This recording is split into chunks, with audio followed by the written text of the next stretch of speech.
So, Meralco at saka Titan o yung dating Northport.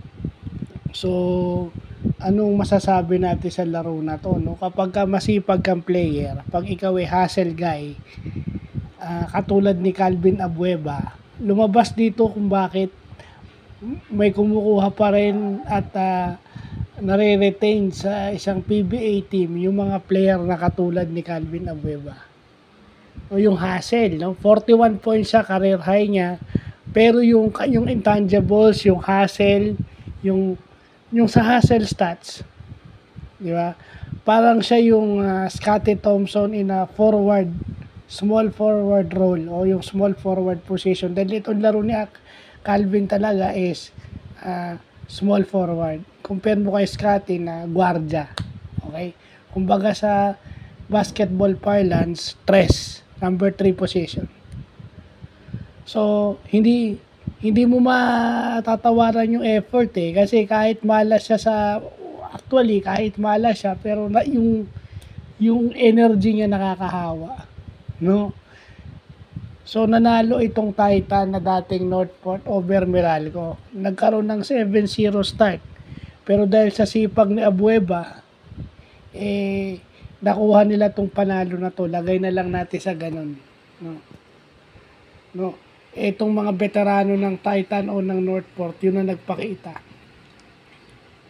At wala itong kasi yung mga big man nito puro bata pa. So yung veterano talaga yung nagdadala. So it shows na kaya may mix ng veterano tsaka bata. Yeah.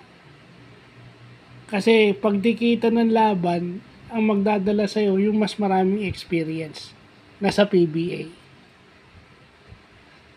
No. So lagay na lang natin sa ganun yan. No. Yung Northport at saka yung Titan at saka Meralco. O pwede natin lagay /Northport na rin. No. At saka yun di ba? Kasi may mga player ngayon puro papogi yung ayaw masaktan. Yun yung preba diyan yung sinasabi nga ni Joe Kailangan basketball, physical yan. Kailangan talaga masasaktan ka talaga diyan. So yun lang yun. Yung crucial rebound nun, ang kalaban ni Abueva sa loose ball, 4. Pero nagawa niyang maipasa yung bola sa kakamping at ma-save yung possession. So yun ang binabayaran kay Calvin Abueva. Kahit na siya hindi nakabataan, pero yung desire niyang manalo at saka desire niyang pumulot ng bola is nandyan. Kumbaga tipong tipong Charles Barkley, di ba? So, yun lang po.